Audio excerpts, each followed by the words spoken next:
Hello दोस्तों, फिर से एक बार आप सभी का स्वागत है एसआरजे कॉम्पिटिटिव मैथमेटिक्स पर। चलिए दोस्तों, आज अपन बात करेंगे दो चरों वाले रेखिक समीकरण की। दो चरों वाले रेखिक समीकरण का जो नॉर्मली जैसे अपन व्यापक रूप की बात करें तो व्यापक रूप क्या होता है इसका? दो चरों वाले रेखिक समीकरण का व्यापक रूप a x plus b y plus c बराबर 0। A x plus b y plus c बराबर क्या होता है सर? 0। इसको अपन बोलते हैं दो चरों वाला रेखिक समीकरण। इसके अंदर भी जो है स्पेशली जहां पर ए बी व सी क्या होती है? वास्तविक संख्याएं। वास्तविक संख्याएं क्या है दोस्तों? ए बी और सी जो है क्या होती हैं? वास्तविक संख्याएं होती हैं। ठीक है सर, ये होता है द्विघात दो चरों वाली द्विघात या दो चरों वाली रेखिक समीकरण का व्यापक रूप ये होता है। यानी कि अपन कह सकते हैं ऐसी टाइप में कोई समीकरण हो तो उसको कहेंगे अपन व्यापक समीकरण द्विघात दो चरों वाले रेखिक समीकरण की। ठीक है, और जहां पर ए बी और सी कोई वास्तविक संख्याएं होगी। जैसे कि दोस्तों मैं बात करूं यहां पर उदाहरण के तौर पे, जैसे मैंने लिखा यहां पर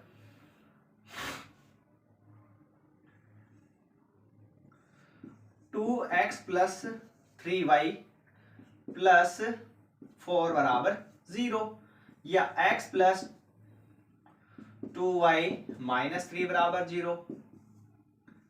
ये दो समीकरण लिख दी मैंने उदाहरण के तौर पे।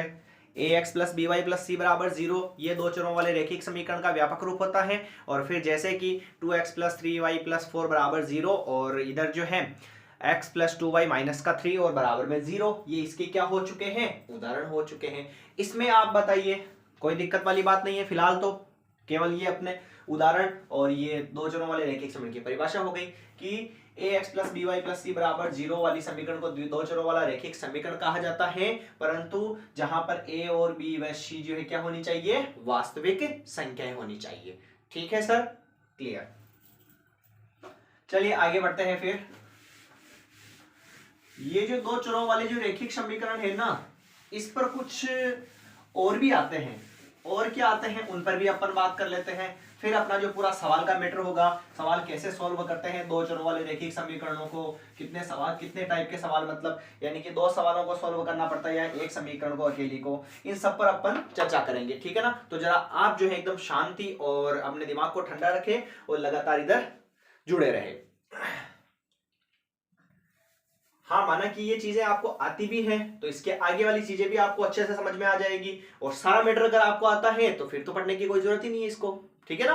पर जिनको कम समझ में आता है और जो पहली बार गणित को बिल्कुल ही हार्ड समझते हैं उनके लिए बहुत ही खास चीज है ये। तो जरा ध्यान से देखिएगा आप और आप इसको अच्छे से बेटर भी समझ सकते हो। आता है तो भी अच्छी बात है और नहीं आता है तो और अच्छी बात है, क्योंकि आप इस चीज को ध्यान से देखोगे और आपको जरूर समझ में आ जाएगा, ये गारंटी है। चलिए अब क्या दोस्तों, इसके अंदर दो समीकरणें होगी, a1x plus b1y plus c1 बराबर 0 एक समीकरण, और फिर दूसरी समीकरण a2x plus b2y plus c2 बराबर 0, ये समीकरण नंबर 2। इधर तो मैं भूल ही गया रे, दो चरों वाला रेखिक समीकरण है ना। ये तो भाई अपने मेन टॉपिक का नाम ही था, इसको कैसे मिटा दिया अपन ने। फिर जैसे कि दो समीकरण हमारे पास दी हुई होगी, दो समीकरण दी हुई होगी, एक इस टाइप में, दूसरी 2 वाली टाइप में। पहले आप केवल कंडीशन को समझो और फॉर्मूले को समझो, फिर सर ये कैसे, क्या है, क्या कैसे लगेगा, वो सब अलग बात है। पहले आप इस चीज को समझना ध्यान से, है ना। इस पर तीन कंडीशंस बनती है, देखना कैसे। जो पहली बनती है a1 अपॉन a2 बराबर b1 अपॉन b2 बराबर c1 अपॉन c2, और दूसरी कंडीशन बनती है a1 upon a2 b1 upon b2 c1 upon c2। तीसरी बनती है a1 upon a2 b1 upon b2 C1/C2। तीन कंडीशन बनती हैं। अब आपको लग रहा होगा कि सर ये तो बिल्कुल सेम चीज है, ये तीन कंडीशन कहां से है सर, ये तो बिल्कुल ही सेम चीज लग रही है हमें। कोई बात नहीं, सेम लग रही है, फिर भी अपन इसको क्या कर देते हैं, थोड़ा मॉडिफाई कर देते हैं। इसमें तो क्या होगा, दोनों बराबर नहीं होंगे, इसमें एक बराबर होगा और इसमें दोनों ही बराबर होंगे। एक बराबर होगा जो है ना, ध्यान रखना, इक्वल जैसे कि ध्यान रखना ये दो है, इधर का अगर नॉट इक्वल है तो इधर का इक्वल हो जाए तो कोई बात नहीं, अगर इधर का इक्वल है तो इधर का नॉट इक्वल आ जाए तो भी कोई बात नहीं। समझ गए सर, इसमें दोनों इक्वल हैं और इसमें दोनों ही नॉट इक्वल हैं। क्लियर ये चीज तो अब हो चुकी है, अलग अलग कंडीशंस। चलिए पहली कंडीशंस जो होगी, पहली ये वाली, इसमें जो है ना पहले वाली चीज तो बनेगी इसमें,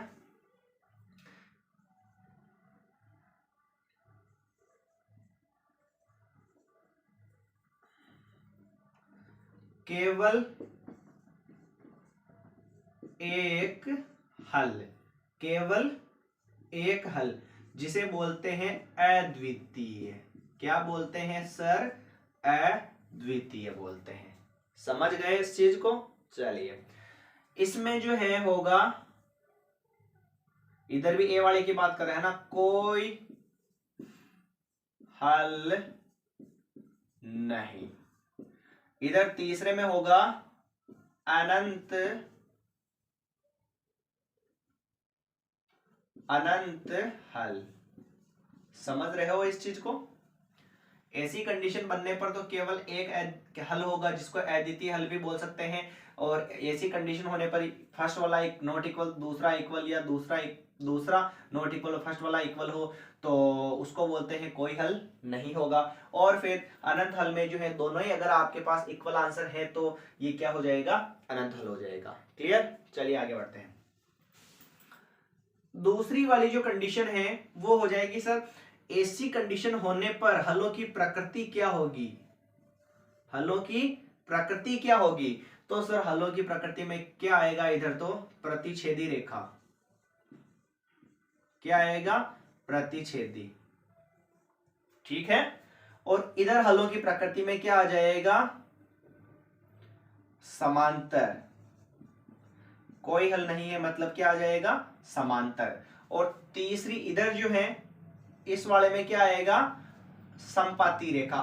संपाती का मतलब समझते हो ना सर, संपाती का मतलब एक लाइन का ग्राफ बनेगा उसी के ऊपर दूसरा ग्राफ बनेगा, और समांतर का मतलब एक लाइन का जो ग्राफ बनेगा उसके समांतर ऐसे दूसरे का बनेगा, और ये दोनों लाइनें कभी भी नहीं मिलेगी। और प्रतिच्छेदी में जो है ऐसे कटेगा, दो समीकरणों का ग्राफ ऐसे कटेगा, ठीक है। चलिए अभी तो और भी बाकी है।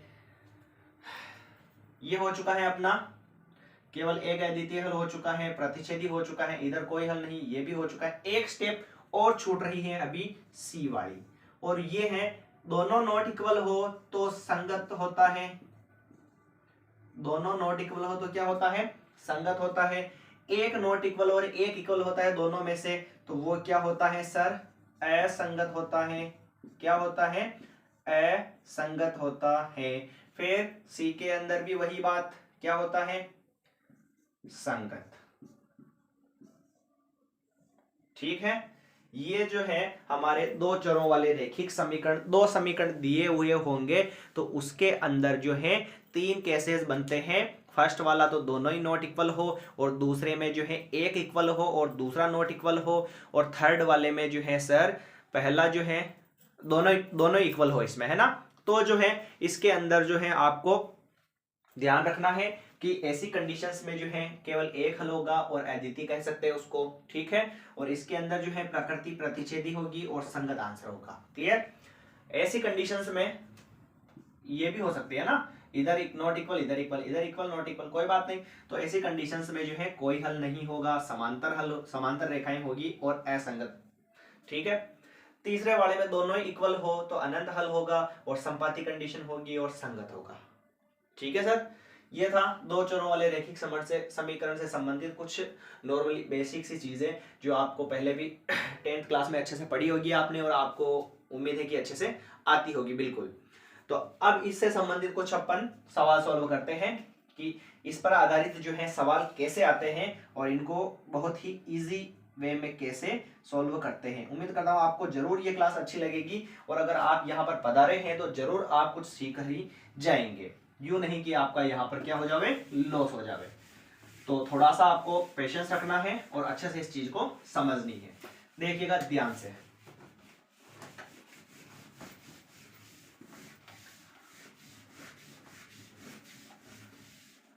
और अगर आप हमारे चैनल पर नए हैं तो पुरानी क्लासेस भी जरूर जाकर देखें। जैसे परसेंटेज पर आधारित कुछ क्लासें बनाई थी मैंने, 6-7 क्लासें, और उसके बाद में अलजेब्रा पर भी बनाई थी यानी कि बीजगणित पर, और उसके बाद में वास्तविक संख्याओं और घातांक नियमों पर भी मैंने जो है बहुत ही अच्छी 3 क्लासेस डाली हैं। उम्मीद करता हूँ आपको अच्छे से समझ में आएगी और कुछ सीखने को जरूर मिलेगा। ठीक है दोस्तों, तो फिर अब अपन बात करते हैं। हमारा जो टॉपिक था वो था कि 2 चरों वाला रैखिक समीकरण। इस पर अपन बात करेंगे कि सवालों को कैसे सॉल्व करते हैं।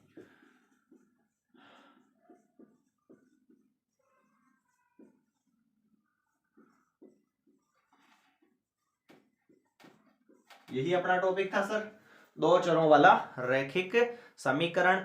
अब पहले तो अपन बात करते हैं एक सवाल की कि सवाल क्या है, पहले वो बात करें।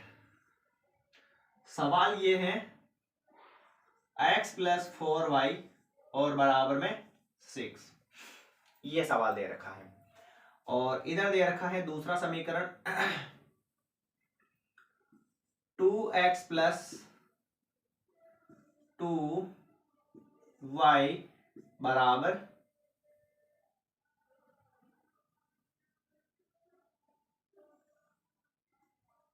2x + 2y और बराबर में लिख दूं मैं 6 लिख दूं, चलो कोई बात नहीं 6 ही लिख दो। ओह, ये हो चुका है। ये एक समीकरण है, ये 2 समीकरण है और हमें क्या करना है, x की वैल्यू फाइंड करनी है और y की भी वैल्यू फाइंड करनी है। ठीक है, मैटर अच्छा है और मजेदार है और क्लास 10th का भी है और अपने कंपटीशन में भी जो है इसका बहुत ही महत्व है कि समीकरण आती है कैसे सॉल्व की जाती है। अगर आप लगातार इस चीज से जुड़े हुए हैं तो आपको ये चीज अच्छे से आ जाएगी, और नहीं जुड़े हुए हैं तो फिर थोड़ा तो आपको पेशेंस रखकर इस पर फोकस करना पड़ेगा और इससे अच्छे से सॉल्व करके देखना पड़ेगा। ठीक है, छोटे सवाल तो वैसे भी आ जाते हैं पर कुछ बड़े सवाल भी आते हैं, पॉइंट्स में भी आते हैं सवाल, तो उनको कैसे सॉल्व करना है इस पर भी अपन बात करेंगे और उल्टे सीधे जो सवाल होंगे उन पर भी अपन बात करेंगे। ठीक है, तो थोड़ा सा आपको ध्यान रखना इधर देखिएगा। आपको क्या करना है, जैसे 2 समीकरणें दे रखी है, ठीक है ना, तो हमें उस चीज को देखना है कि किसी संख्या के गुणा में कुछ है या नहीं। जिस संख्या के गुणा में कुछ नहीं है ना उसको देखना पहले, अगर गुणा में होगा तो उसकी बात बाद में करेंगे, पहले इस टाइप का ढूंढते हैं फिर उस टाइप का ढूंढेंगे, है ना। तो इस टाइप का कैसे ढूंढना है आपको, कि जैसे कि यहां पर x के गुणा में 2 है, इधर x के गुणा में कुछ है क्या, नहीं है, तो इस चीज को पकड़ लो। ठीक है, x वाले पद के गुणा में कुछ नहीं है, x वाले पद के गुणा में कुछ नहीं है, तो आपको जरा ध्यान से देखना कि इसके गुणा में कुछ नहीं है तो इसकी नीचे वाली संख्या को देखो, इसके गुणा में क्या है, 2 है, तो ऊपर वाली संख्या को भी किससे गुणा करवा दो, 2 से। समझना ध्यान से, है ना, एक बार पूरा समझते हैं फिर आपको वापस समझाने की कोशिश की जाएगी और फिर एक नया सवाल लाएंगे और फिर उस पर चर्चा करेंगे, फिर नहीं आता है तो फिर हमारी गलती है ना। देखिए, तो यहां पर x है, x के गुणा में कुछ नहीं है, यहां नीचे वाले x को देखो, इसके गुणा में क्या है, 2 है, तो इस 2 को इससे गुणा करवा दो। तो 2 को गुणा करवाऊंगा x से तो क्या हो जाएगा, 2x, फिर प्लस प्लस, केवल इससे ही गुणा नहीं करवाना, पूरी समीकरण को 2 से गुणा करवाना है। ठीक है ना, तो 2 को गुणा करवाएंगे 4 से, तो 2 4 8 और y का y और बीच में बराबर, और 2 × 6 कितना हो जाएगा, 12, और उस नीचे वाली समीकरण को वैसा का वैसा ही लिख दो, 2x + 2y और बराबर में कितना, 6। नीचे वाली समीकरण को अपन ने वैसा ही लिख दिया, कोई झिझकने वाली बात नहीं है, ऊपर वाली को 2 से गुणा करवा दिया और नीचे वाली उसी के नीचे वापस लिख दी। ठीक है, फिर क्या करो, इनके चिन्ह चेंज कर लो, माइनस प्लस है तो माइनस, कुछ नहीं है तो भी माइनस। जरा ध्यान से देखो, 2x वर्सेस 2x चला गया, बाकी हो चुका है। इधर देखना, ऊपर क्या है, 8y, और नीचे प्लस को भूल जाओ, प्लस के नीचे अपन ने क्या बनाया, माइनस करा साइन, यानी कि -2y और बराबर 12 - 6। ठीक है सर, आप चाहो तो टाइप कर सकते हो, इतना लंबा करने की कोई जरूरत नहीं, एक बार मैं पूरा प्रोसेस करके बता रहा हूं, ठीक है ना। 8y में से 2y जाएगा तो कितना बचेगा, 6y बचेगा, बराबर 12 में से 6 जाएगा तो कितना बचेगा, 6 बचेगा, और y बराबर 6 और इंटू वाला 6 बटेगा माएगा तो क्या बचेगा, 6, 6 से 6 कट गया तो y का मान कितना हो चुका है, 1 हो चुका है। आप चाहते तो इसको डायरेक्ट कर सकते थे कि 8y में से 2y जाएगा तो 6y बचेगा, ये खत्म, 12 में से 6 जाएगा तो 6 बचेगा, 6 से 6 कट गया तो y का मान कितना आ जाएगा, 1 आ जाएगा। 4 लाइन में भी इसको कर सकते थे, ठीक है। ये तो आया फिलहाल सर हमारे किसका मान, y का मान आया। सवाल ने हमसे क्या पूछा, एक तो x की वैल्यू भी फाइंड करनी है और दूसरा जो है आपको y की वैल्यू भी फाइंड करनी है। तो y का मान तो आ चुका है, आपकी इच्छा हो तो समीकरण 1 में रखो x का मान, y का मान, और आपकी इच्छा हो तो समीकरण नंबर 2 में रखो, कोई सी भी में रखो, कोई फर्क नहीं पड़ेगा। जैसे कि बात करते हैं अपन, पहली वाली में रखता हूं मैं, है ना, x का मान, x तो निकालना है, प्लस 4, बीच में कुछ नहीं है तो इनटू, और y का मान कितना आया सर, 1 आया, और बराबर में कितना चल रहा है, 6, x प्लस 4 इंटू 1, 4 बराबर 6, x बराबर प्लस के 4 उधर चले गए, 6 माइनस 4, बाकी करीब कितना आ गया, 2 आ गया, और y का मान कितना है, 1 है। कोई दिक्कत इसके अंदर। तो ये x का मान भी आ चुका है और ये किसका मान आ चुका है, y का मान भी आ चुका है। ठीक है, लीजिए एक सवाल और आपके सामने पेश है, बिल्कुल आ जाएगा आपको अच्छे से समझ में। अगर आप नए हैं और बिल्कुल इस टाइप के सवाल कभी देखे भी नहीं है तो भी आपको समझ में आ जाएगा, पर थोड़ा सा ध्यान इधर रखना है, ध्यान रखोगे तो ही समझ में आएगा, वरना कुछ भी नहीं आएगा।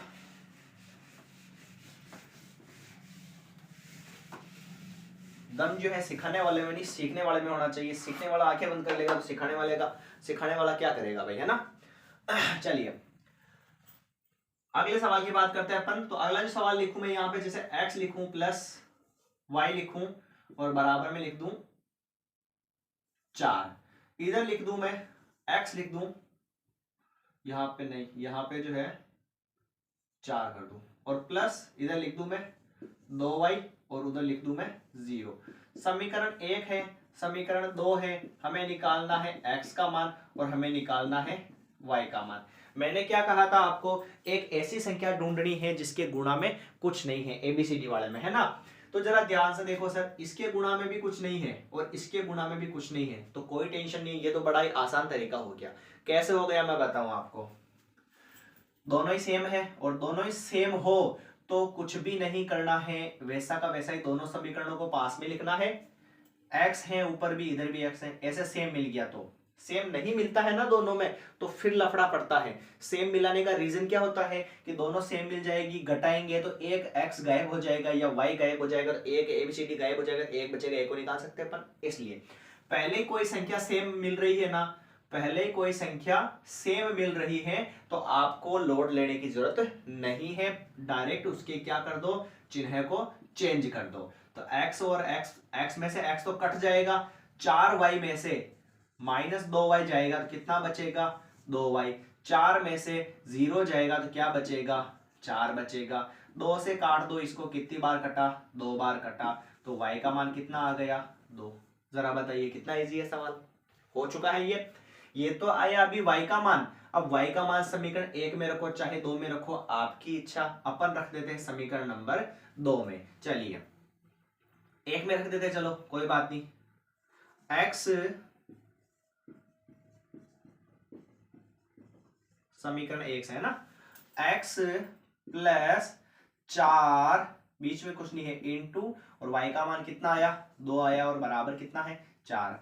x प्लस 4 इंटू 2 8, ये बराबर में 4, x बराबर 4 प्लस के 8 उधर जाएंगे तो माइनस में, x बराबर बड़ी संख्या के पहले क्या है सर, बड़ी संख्या कौन सी है, 8, और 8 के पहले है क्या, माइनस, तो बड़ी संख्या का चिन्ह आता है और बाकी होगी, 8 में से 4 जाएगा तो कितना बचेगा, 4 बचेगा। लीजिए सर, ये भी आ गया आपको समझ में, उम्मीद करता हूं अच्छे से मैटर थोड़ा बहुत तो दिमाग में घुस रहा होगा, ठीक है ना। चलिए एक सवाल और रहते हैं, सभी टाइप के सवाल करवा देंगे, कोई दिक्कत नहीं। पहले अपन नॉर्मल से सवालों की बात कर रहे हैं कि आपको जो है कोई दिक्कत नहीं हो, जिनको आते हैं उनके लिए तो ये बहुत इजी है और उनको बकवास लग रहा होगा, पर जो बिल्कुल नए आते हैं ना, जो कि सर हमें ये भी नहीं आता वो भी नहीं आता, तो उनके लिए है ये। फिर इसके बाद में अपन सभी टाइप के सवाल जरूर करेंगे, है ना।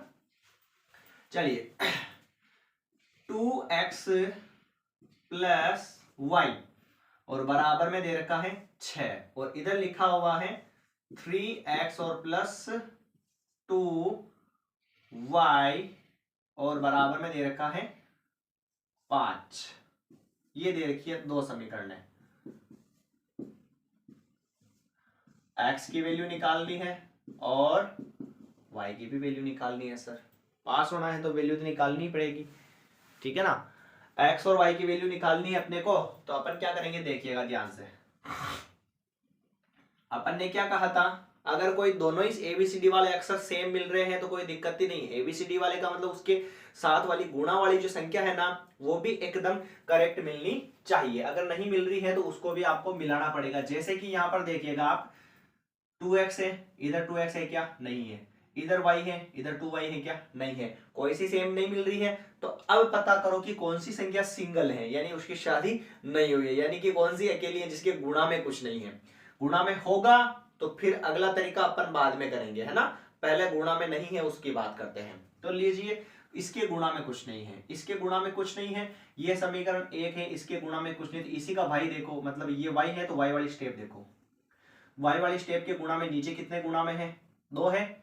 नीचे 2 है गुणा में, तो ऊपर वाली स्टेप को भी किससे गुणा करवाना पड़ेगा, 2 से, और पूरी से गुणा करवाना पड़ेगा। समझ गए ना। ऊपर जैसे कि यहाँ पर y अकेला है तो नीचे वाले में देखो y के साथ में कौन है, उसी को लाओ, ठीक है। तो y के साथ में क्या है, 2 है, और 2 है तो ऊपर वाली को पूरी किससे गुणा करवा दो, 2 से। तो सेम मिलेगा। कैसे मिलेगा देखना, 2 into 2 4x plus plus 2 into y 2y और बराबर में 2 इंटू 6 12। इसको गुणा नहीं करवाना, ये वैसी की वैसी ही चलती जाएगी। जरा ध्यान से देखो सर, 2y सेम मिला नहीं मिला, और अपना रीजन ही यही है गुणा करवाने का। किसी एक पद को पूरे को सेम मिला दो तो वो गायब हो जाएगा सेम वाला, तो फिर अलग अलग बचेगा, उसका उत्तर आ जाएगा। ठीक है, चलिए अब खींचते हैं लाइन और बात करते हैं चिन्ह चेंज करने की। तो माइनस, प्लस का भी माइनस, कुछ नहीं है तो भी माइनस। ये तो देखना सर, 4x में से 3x जाएगा तो केवल कितना बचेगा, 1x बचेगा, और 1 लिखना जरूरी भी नहीं है। समझ गए इस चीज को। चलिए 2y प्लस का और 2y माइनस का कट गया, बराबर 12 में से जो है 5 जाएगा तो कितना बचेगा, 7 बचेगा। ये लीजिए x का मान आ गया। ठीक है, ये x का मान आ गया। अब आगे वाले मान की बात करते हैं अपन। तो आगे किसका मान लिखना हमें, x का मान आ गया। अब y का मान समीकरण 1 में रखो चाहे 2 में रखो, अपन रख देते हैं समीकरण 1 में। तो ये लिखा मैंने समीकरण 1 से, समीकरण 1 से। समीकरण 1 क्या है, 2, बीच में कुछ नहीं है तो सर क्या मानोगे, इनटू, और x का मान कितना है 7, फिर प्लस y, तो ये फिर प्लस y बराबर कितना है 6 है। 2 इंटू 7 कितने हो गए सर, 14 हो गए, और प्लस का y और बराबर में कितना चल रहा है, 6 चल रहा है। तो 14 प्लस y और बराबर में 6 चल रहा है। अब आप इसको क्या करो, सोल्व कर लो। y और प्लस का 14 उधर जाएगा तो किसका हो जाएगा सर, माइनस का, 6 माइनस 14 हो गया। ये y बराबर बड़ी संख्या जो है माइनस की है तो माइनस, और 14 में से 6 जाएगा तो कितना बचेगा, 8 बचेगा। कोई दिक्कत है क्या इसमें, कोई दिक्कत नहीं है। बड़ी संख्या माइनस की तो माइनस, और 14 में से 6 चला गया, कितना बच गया, 8 बच गया। तो ये लीजिए आपका इसी टाइप का तीसरा सवाल भी हो चुका है। उम्मीद करता हूं ये आपको अच्छे से समझ में आया होगा। ठीक है, तो ये तो थे नॉर्मल सवाल। इससे जो अब कुछ हटके सवाल आते हैं उन पर अपन बात करेंगे। जैसे कि जो है, ये तो था कि किसी संख्या के गुणा में कुछ नहीं हो तो कैसे सॉल्व करते हैं, गुणा में किसी एक संख्या छूट गई हो। जैसे एक सवाल और इजी ले लेते हैं, फिर उसके बाद में अपन अगले सवाल पर चर्चा करेंगे। यहां लिखा हुआ x प्लस वाई बराबर 8, और यहां लिखा हुआ x माइनस वाई बराबर 8। चलो यही ले लो भाई। समीकरण 1, समीकरण 2, find the value of x और y। x की y की वैल्यू निकालनी है। चलिए, तो अपन ने क्या कहा था कि पहले तो मिलाओ कोई ABCD वाला अक्षर पूरा सेम मिल रहा है या नहीं मिल रहा है, जरा बताइए भाई। मिल रहा है, इधर भी मिल रहा है, कोई बात नहीं, ये तो चमत्कार हो गया भाई। ठीक है, तो अब दोनों ही सेम मिल रहे हैं तो कोई टेंशन नहीं है। अब आगे बात करते हैं तो खींच दो लाइन वहीं पर, सेम मिल जाते हैं एबीसीडी वाले पूरे, उनके साथ वाली संख्या है तो वो भी सेम मिल जाती है, तो फिर खींच दो लाइन, वरना नहीं। ठीक है, खींच दी लाइन। अब बताइए मुझे कि इसके चिन्ह चेंज करेंगे या नहीं करेंगे। चिन्ह चेंज करेंगे तो भी अपने उत्तर आ जाएंगे, और चिन्ह चेंज नहीं करेंगे तो भी आ जाएंगे। क्यों आ जाएंगे बताऊं मैं, ये वैसे ही प्लस का y है और ये माइनस का y है, तो ये वैसे ही कट गया, चिन्ह चेंज करने की जरूरत पड़ी क्या, नहीं पड़ी। नहीं सर, फिर भी आपने कहा सर चिन्ह चेंज करो, तो चिन्ह चेंज करके सोल्व करोगे तो भी उत्तर एज इट इज वही आएगा लास्ट में। ठीक है, पर बाकी उलझने की कहां जरूरत है, ये वैसे ही प्लस का y है और ये वैसे ही माइनस का y है, तो ये वैसे ही कट रहा है, तो कोई दिक्कत ही नहीं है। चलिए आगे बढ़ते हैं। x और x कितना हो गया, जुड़ रहा है, कुछ नहीं है, मतलब क्या हो रहा है, ये जुड़ रहा है। x और x कितने हो गए सर, 2x, क्योंकि यहां पर भी कुछ नहीं है तो एक समझो, और यहां पर भी कुछ नहीं है तो क्या समझो, एक समझो, तो ये हो गया 2x। और बराबर में 8 और 8 कितने हो गए सर, 16 हो चुके हैं। 8 और 8 कितने हो गए, 16 हो गए। x काटा 2 से 16 को कितनी बार कटेगा, 8 बार। लीजिए ये x का मान कितना हो गया, 8 हो गया। कोई दिक्कत है क्या, नहीं है। चलिए समीकरण 1 से समीकरण 1 में रख देते हैं मान। समीकरण 1 में x 1 लिखना जरूरी नहीं, समझने के लिए बताया था ना, प्लस y का मान कितना है, सॉरी x का मान 8 है, या तो ये 8 और y का y चलने दो, और बराबर में कितना चल रहा था, 8। y बराबर 8, प्लस का 8 उधर जाएगा तो माइनस में, y बराबर 8 में से 8 गया तो क्या बचा, 0 बचा। यानी कि x का मान 8 है और y का मान कितना है, 0 है। कोई दिक्कत है क्या ऐसे सवालों में। ये हमारी जो पहली स्टेप थी सिंपल सवालों की, वो हो चुकी है एकदम क्लियर। ठीक है दोस्तों, तो ये तो थी हमारी पहली स्टेप, बिल्कुल एकदम इजी वे के अंदर। अब जो है जैसे कि जो है ये तो आ चुका है आपको समझ में। अब सवाल किस टाइप में आएंगे फिर,